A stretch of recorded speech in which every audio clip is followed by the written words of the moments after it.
یہ جو آج کل کانفلکٹ چل رہا ہے ایران اسرائیل یو ایس، اور پھر ابھی واٹس دا وے فارورڈ، یہ کنفلکٹ کہاں جاتا نظر آ رہا ہے، ہمیں کیا کرنا چاہیے؟ کیا یہ وہ جنگ ہے جس کا حدیث میں ذکر آیا ہے ملحمۃ الکبریٰ، یا اس کو لیڈ کرتا ہوا کوئی یہ مارکا ہے؟ اور ایک آدمی اپنا دین بیچ ڈالے گا دنیا کے فائدے کے لیے. یہ اس قدر خطرناک اور خوفناک حالات ہیں فتنے کے، تو اس دور کو ہم فتن کا دور کہہ سکتے ہیں کہ آج کل کے جو حالات بن رہے ہیں یہ مہدی کے ظہور کے حالات بن رہے ہیں. اور اس میں مہدی کے ظہور کے حالات میں جو سب سے بڑی بات ہے وہ یہ کہ اس وقت دنیا ظلم سے بھر چکی ہوگی، لیکن یہ 80 جھنڈوں والا جو لشکر ہے یہ کس مقصد کے لیے جائے گا، اس کا مقصد حدیث کے اندر کلیئر نہیں ہے. یعنی لوگوں نے ان دونوں حدیث کو جوڑا ہوا ہے اور لوگ سمجھتے ہیں کہ یہ شاید یہ خراسان سے یہ مہدی کی حمایت کے لیے جائیں گے. یہ ضروری نہیں ہے. حدیث کے اندر یہ ذکر ہے کہ جو ہی قسطنطنیہ فتح ہوگا تو اس کے فوراً بعد شیطان آواز لگائے گا کہ دجال کا ظہور ہو گیا. مسلمان ابھی مال غنیمت اکٹھا کر رہے ہوں گے کہ ادھر سے آواز آئے گی کہ دجال کا ظہور ہو گیا، تو یہ سب بھاگیں گے پیچھے. اینڈ آئی ایم شیور کہ every one wants to know کہ واٹس دا وے فارورڈ. اور دیکھیں ہماری اپروچ ہر ٹاپک کو لے کے یہی ہونی چاہیے کہ ہم نے کیا کرنا ہے بطور امت، بطور مسلمان، اور ود ریگارڈس ٹو جو مشکلات اب اللہ نہ کرے آنے والی ہیں، اس حوالے سے ہم نے اپنا ایمان کیسے بلڈ کرنا ہے، اپنے آپ کو پروٹیکٹ کیسے کرنا ہے، اور اپنے مائنڈ سیٹ پہ کیسے ورک کرنا ہے. میں سمجھتا ہوں یہ ساری چیزیں بڑی امپورٹنٹ ہیں ڈسکس ہونا. اور ایک مسلمان کی اپروچ بھی یہی ہونی چاہیے کہ بہت زیادہ انفارمیشن ٹھیک ہے، ایک وہ ہوتا ہے شوق کہ انفارمیشن بہت زیادہ ہو، لیکن میں سمجھتا ہوں کہ زیادہ بہتر اپروچ یہ ہے کہ اس انفارمیشن سے لینا کیا، اخذ کیا کرنا ہے.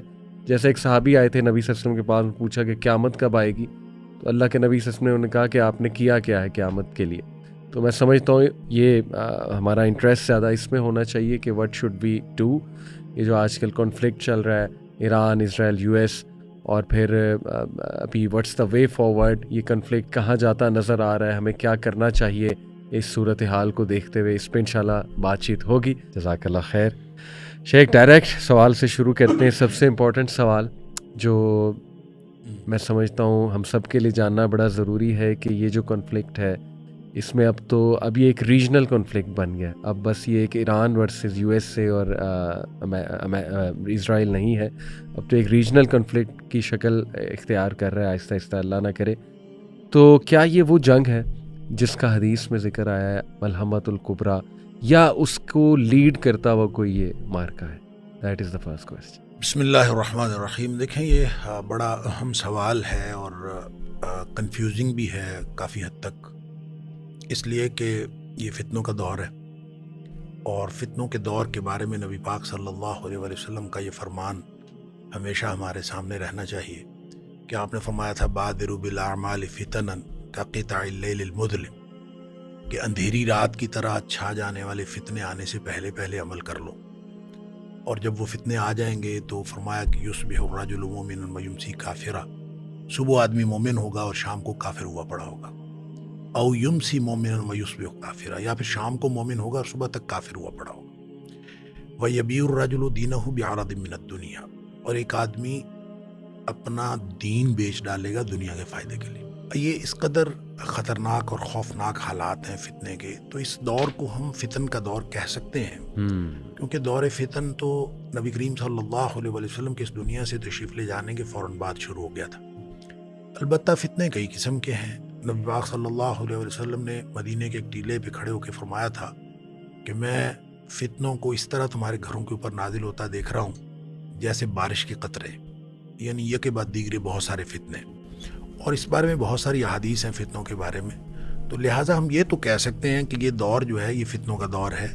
لیکن یہ کہنا کہ یہ ملحمۃ الکبریٰ یا ملحمۃ العظمیٰ جو حدیث کے اندر الفاظ آئے ہیں یہ وہ والا دور ہے، تو یہ تھوڑا قبل از وقت یا غیر حقیقی بات ہوگی اگر ہم اس کو 100% اس کے اوپر انطباق کر لیں. صحیح. اس کی وجہ یہ ہے کہ نبی کریم صلی اللہ علیہ وسلم نے جو سیکوینس آف ایویڈنس جو ایک واقعات کا جو آپ نے ایک سیکوینس بتایا ہے، اس میں وہ اس طرح سے نہیں ہے کہ پہلے لڑائیاں ہوں گی پھر اس کے بعد کوئی اور چیز ہوگی، بلکہ ایسے لگتا ہے کہ وہ جو ملحمۃ العظمیٰ ہے یا ملحمۃ الکبریٰ ہے، اس چین میں سب سے پہلے مہدی کا ظہور ہے.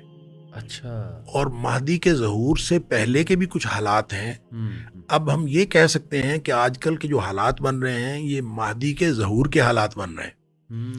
اور اس میں مہدی کے ظہور کے حالات میں جو سب سے بڑی بات ہے وہ یہ کہ اس وقت دنیا ظلم سے بھر چکی ہوگی. جب مہدی آئیں گے تو وہ پھر آ کے اس کو عدل سے بھر دیں گے. صحیح. اب جو امام مہدی کے بارے میں بہت سارے لوگوں کا خیال، ایک تو یعنی مختلف مکاتب فکر کا اس کے بارے میں مختلف نقطہ نظر ہے.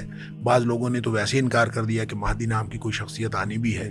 لیکن صحیح بات یہ ہے کہ کوئی 50 کے قریب احادیث ہیں اور ان میں سے بعض احادیث ضعیف بھی ہیں، لیکن بعض صحیحین کی روایات کے اندر نام لیے بغیر نبی پاک صلی اللہ علیہ وسلم نے کسی شخص کے آنے کی پیشین گوئی فرمائی ہے. اور وہ وہی روایات ہیں اور وہی نشانیاں ہیں جو دیگر احادیث کے اندر، جو حسن درجے کی احادیث ہیں اس کے اندر امام مہدی کی ہیں. لہٰذا اس کے بارے میں یہ مسلمانوں کا ایک یعنی جمہور کا عقیدہ ہے اور متفق علیہ عقیدہ ہے کہ ایک شخص نے آنا ہے. لیکن اس شخص نے جب آنا ہے تو اس نے اس لیے نہیں آنا کہ ہم ہاتھ پہ ہاتھ دھر کے بیٹھے رہیں اور جب وہ آئے گا تو پھر اس وقت ہماری قسمت بدل جائے گی. ایسا نہیں. انہوں نے تو آ کے ایک کنٹریبیوٹ کرنا ہے جو حالات ہوں گے ان حالات کے اندر. اور وہ حالات کیا ہوں گے؟ وہ بہرحال لڑائیوں کے حالات ہوں گے. اس کی وجہ یہ ہے کہ نبی کریم صلی اللہ علیہ وسلم نے جو نشانیاں بتائی ہیں وہ ہر لڑائیوں کی ہیں. لیکن ملحمت العظمیٰ جو ہوگی یا ملحمت الکبریٰ جس کو فرمایا، وہ مہدی کے ظہور کے بعد کی بات ہے، اس سے پہلے کی بات نہیں ہے. پہلے بھی لڑائیاں ہوں گی اور ان لڑائیوں کے بارے میں مثلاً یہ خراسان کے 80 جھنڈوں کی بات ہے کہ وہ ایک لشکر یہاں سے جائے گا اور وہ دھنس جائے گا. اب یہ دھنس جانے کی بات، ایک تو یہ ہے کہ مہدی کی سے پہلے یہ جائیں گے یا مہدی کے بعد جائیں گے. البتہ جو مہدی کے دور میں جن جھنڈوں کے یعنی جس لشکر کے دھنس جانے کا ذکر ہے وہ تو مہدی کے مقابلے میں جائے گا. لیکن یہ 80 جھنڈوں والا جو لشکر ہے یہ کس مقصد کے لیے جائے گا؟ اس کا مقصد حدیث کے اندر کلیئر نہیں ہے. یعنی لوگوں نے ان دونوں حدیث کو جوڑا ہوا ہے اور لوگ سمجھتے ہیں کہ یہ شاید یہ خراسان سے یہ مہدی کی حمایت کے لیے جائیں گے. یہ ضروری نہیں ہے، بلکہ یہ ممکن ہے کہ اس جیسے میں نے پہلے عرض کیا کہ چین آف ایونٹس میں یہ شاید اس سے پہلے ہے، سیکوینس میں یہ پہلے ہے اور مہدی کا ظہور بعد میں ہے. لیکن وہ جو جس لشکر کا دھنس جانا ہے وہ بہرحال وہ بعد میں ہے.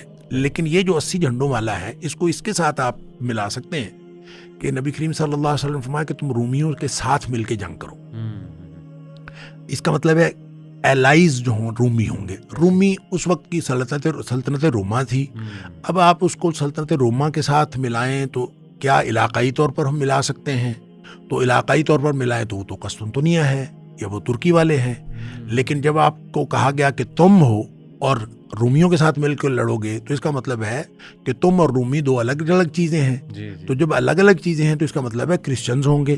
تو کرسچنز کے ساتھ مل کر نبی پاک صلی اللہ علیہ وسلم کی حدیث کا جو اگلا حصہ ہے وہ اس کی کنفرمیشن بھی کرتا ہے کہ کرسچنز کے ساتھ مل کر تم لڑو گے. اس کا نتیجہ یہ ہوگا کہ اللہ تعالیٰ تمہیں کامیابی دے گا، تمہارا کوئی مشترکہ مقصد ہوگا. لیکن جب تم جیت جاؤ گے تو اس وقت کوئی شخص نعرہ لگائے گا کہ صلیب جیت گئی. تو جب انہوں نے یہ نعرہ لگانا ہے کہ صلیب جیت گئی تو اس وقت کسی مسلمان کو جو جوش آئے گا اور وہ صلیب کو توڑ دے گا. وہاں سے یہ لڑائی شروع ہو جائے گی مسلمانوں کی اور عیسائیوں کی آپس میں.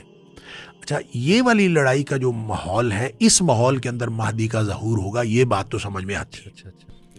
اب جب مہدی کا ظہور ہے وہ ظاہر ہے وہ عرب میں ہوگا اور وہ نبی پاک صلی اللہ علیہ وسلم کی حدیث کے مطابق وہ مکہ مکرمہ کے اندر علماء کا ایک اجتماع ہوگا، قیادت کا فقدان ہوگا.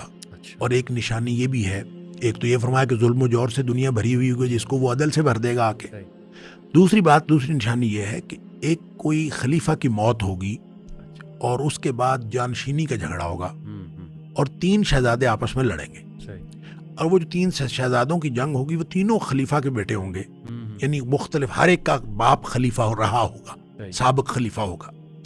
اب ان کی آپس میں جنگ ہوگی، قیادت کا فقدان ہوگا اور ایسی صورتحال میں لوگوں کی نگاہ جو ہے وہ ایک ایسے شخص پر پڑے گی جس کا نام محمد بن عبداللہ ہوگا اور وہ حسنی ہوگا. نبی پاک صلی اللہ علیہ وسلم کے نواسا جو حسن رضی اللہ تعالیٰ عنہ ان کی اولاد میں سے ہوگا اور وہ اس کا ظہور ہوگا اس کا مطلب یہ ہے کہ اس سے پہلے وہ نارمل آدمی ہوگا. ایسا نہیں ہے کہ وہ اس سے پہلے کوئی نعوذ باللہ فسق و فجور میں مبتلا ہوگا یا کوئی اس طرح کا آدمی ہوگا. نہیں ہوگا، وہ نیک آدمی اور پڑھا لکھا اور عالم دین ہوگا. اچھا، پڑھا لکھا ہوگا، عالم دین ہوگا، لیکن نارمل آدمی ہوگا. کوئی بہت زیادہ باصلاحیت نہیں ہوگا کہ وہ پرومیننٹ ہو. ایسا بہت پرومیننٹ آدمی نہیں ہوگا. لیکن اس وقت جب لوگ جو ہیں اس کی بیعت کرنے کے لیے مدینہ منورہ پہنچیں گے تو وہ مدینہ منورہ سے مکہ مکرمہ آ جائے گا. لوگ اس کے پیچھے مکہ مکرمہ آئیں گے اور وہاں مکہ مکرمہ میں اس وقت جا لیں گے جس وقت وہ ملتزم سے چمٹا ہوا ہوگا. اور اس وقت اس کے ساتھ گفت و شنید ہوگی اور اس کو کہیں گے کہ آپ امت کی قیادت فرمائیں. وہ کہے گا کہ میں نے قیادت نہیں کرنی، وہ انکار کرے گا. اور جب سارے علماء اس کو مجبور کریں گے تو پھر وہ کہے گا کہ میں نے بیعت لینی ہے تو جہاد پر لینی ہے، قتال پر. وہ جب علماء کہیں گے ٹھیک ہے، کیونکہ حالات لڑائیوں کے ہوں گے نا، بالکل، اس لیے لوگ جو ہے اس کے ہاتھ پر بیعت کر لیں گے قتال پر. اور اصل جو ملحمۃ الکبریٰ ہے وہ پھر مہدی کے ظہور کے بعد شروع ہوگا. اور اس کے اندر حدیث کے اندر الفاظ ہیں یصلح اللہ فی لیلۃ. حضرت علی رضی اللہ تعالیٰ عنہ کی روایت ہے اور صحیح حدیث ہے کہ نبی پاک صلی اللہ علیہ وسلم فرمائے وہ جو مہدی ہے وہ ہوگا تو علی رضی اللہ تعالیٰ عنہ کی اولاد میں سے، لیکن اس کی کوئی بہت وہ پرومیننٹ نہیں ہوگا. اس کے اندر جو قائدانہ صلاحیتیں ہیں وہ اللہ تعالیٰ ایک ہی رات میں پیدا فرما دے گا اور ایک ہی رات میں وہ ایک ایکسٹراڈنری آدمی بن جائے گا. اللہ تعالیٰ اس کے اندر وہ صلاحیت، عالم دین تو وہ پہلے سے ہوگا، نیک آدمی بھی پہلے سے ہوگا، لیکن اس کے اندر جو بصیرت و بصارت اور جو قیادت کی جو پری ریکوزٹس ہوں گی وہ اللہ تعالیٰ اس کے اندر پیدا فرما دے گا. اور وہ اتنا باصلاحیت آدمی ہو جائے گا کہ وہ پھر پوری امت مسلمہ کی قیادت کرے گا. اور اس کے تحت وہ جو جنگیں ہوں گی، مہدی کی قیادت میں جو جنگیں ہوں گی وہ ہے اصل میں ملحمۃ الکبریٰ اور ملحمۃ العظمیٰ، جس کے بارے میں نبی کریم صلی اللہ علیہ وسلم نے جتنی احادیث آتی ہیں ملحمۃ الکبریٰ کے بارے میں یا ملحمۃ العظمیٰ کے بارے میں، یعنی جب کبھی آپ دیکھتے ہیں کہ جو مثال کے طور پر ایک حدیث میں آیا کہ جب بیت المقدس جو ہے وہ آباد ہوگا تو مدینہ جو ہے وہ برباد ہو جائے گا. جب مدینہ برباد ہو جائے گا تو ملحمۃ الکبریٰ جو ہے یا ملحمہ وہ شروع ہو جائے گا، جنگیں شروع ہو جائیں گی. جنگوں کے نتیجے میں قسطنطنیہ فتح ہوگا. قسطنطنیہ فتح کے بعد جو ہے وہ دجال آ جائے گا. یعنی یہ سیکوینس یہ ہے، یہ ایک ہی حدیث میں ہے. اچھا، جب یہ ایک ہی حدیث میں ہے تو اس کا مطلب ہے کہ ملحمہ کے بعد دجال ہے. تو ملحمہ جو ہے وہ قسطنطنیہ کی فتح جو ہے ملحمہ میں ہے. اب یہ جو دوسری حدیث کے اندر آتا ہے کہ وہ جو جنگ جو قسطنطنیہ فتح کرنے والی ہوگی اس سے یہ محسوس ہوتا ہے کہ قسطنطنیہ جو اس وقت مسلمانوں کے قبضے میں ہے، جس کو استنبول کہتے ہیں، اس کا پرانا نام قسطنطنیہ ہے.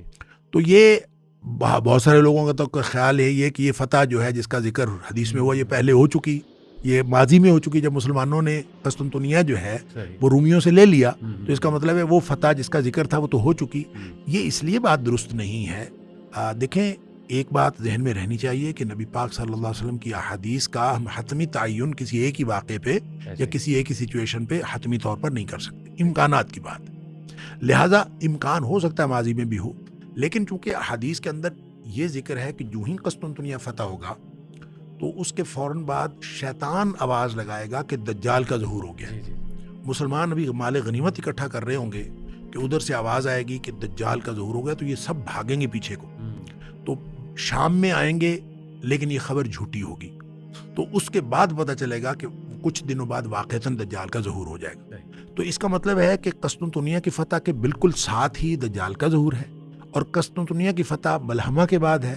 تو وہ ملحمہ جس کے نتیجے میں قسطنطنیہ فتح ہوگا وہ مہدی کے ظہور کے بعد ہے. اس سے یہ پتہ چلتا ہے کہ ایک وقت آئے گا کہ یہ قسطنطنیہ ایک دفعہ پھر عیسائیوں کے قبضے میں چلا جائے گا. اس لیے مسلمان پھر اس کو دوبارہ عیسائیوں سے جو ہے وہ فتح کریں گے. جب مہدی آئیں گے تو وہ پھر آ کے اس کو عدل سے بھر دیں گے. اب جو امام مہدی کے بارے میں بہت سارے لوگوں کا خیال، ایک تو یعنی مختلف مکاتب فکر کا اس کے بارے میں مختلف نقطہ نظر ہے. بعض لوگوں نے تو ویسے انکار کر دیا کہ مہدی نام کی کوئی شخصیت آنی بھی ہے. لیکن صحیح بات یہ ہے کہ کوئی 50 کے قریب احادیث ہیں اور ان میں سے بعض احادیث ضعیف بھی ہیں، لیکن بعض صحیحین کی روایات کے اندر نام لیے بغیر نبی پاک صلی اللہ علیہ وسلم نے کسی شخص کے آنے کی پیشین گوئی فرمائی ہے، اور وہ وہی روایات ہیں اور وہی نشانیاں ہیں جو دیگر احادیث کے اندر، جو حسن درجے کی احادیث ہیں اس کے اندر امام مہدی کی ہیں۔ لہٰذا اس کے بارے میں یہ مسلمانوں کا ایک یعنی جمہور کا عقیدہ ہے اور متفق علیہ عقیدہ ہے کہ ایک شخص نے آنا ہے، لیکن اس شخص نے جب آنا ہے تو اس نے اس لیے نہیں آنا کہ ہم ہاتھ پہ ہاتھ دھر کے بیٹھے رہیں اور جب وہ آئے گا تو پھر اس وقت ہماری قسمت بدل جائے گی، ایسا نہیں۔ انہوں نے تو آ کے ایک کنٹریبیوٹ کرنا ہے جو حالات ہوں گے ان حالات کے اندر، اور وہ حالات کیا ہوں گے؟ وہ بہرحال لڑائیوں کے حالات ہوں گے۔ اس کی وجہ یہ ہے کہ نبی کریم صلی اللہ علیہ وسلم نے جو نشانیاں بتائی ہیں وہ ہر لڑائیوں کی ہیں، لیکن ملحمت العظمیٰ جو ہوگی یا ملحمت الکبریٰ جس کو فرمایا، وہ مہدی کے ظہور کے بعد کی بات ہے، اس سے پہلے کی بات نہیں ہے۔ پہلے بھی لڑائیاں ہوں گی، اور ان لڑائیوں کے بارے میں مثلاً یہ خراسان کے 80 جھنڈوں کی بات ہے کہ وہ ایک لشکر یہاں سے جائے گا اور وہ دھنس جائے گا۔ اب یہ دھنس جانے کی بات، ایک تو یہ ہے کہ مہدی کی سے پہلے یہ جائیں گے یا مہدی کے بعد جائیں گے۔ البتہ جو مہدی کے دور میں جن جھنڈوں کے یعنی جس لشکر کے دھنس جانے کا ذکر ہے وہ تو مہدی کے مقابلے میں جائے گا، یعنی مختلف ہر ایک کا باپ خلیفہ رہا ہوگا، سابق خلیفہ ہوگا۔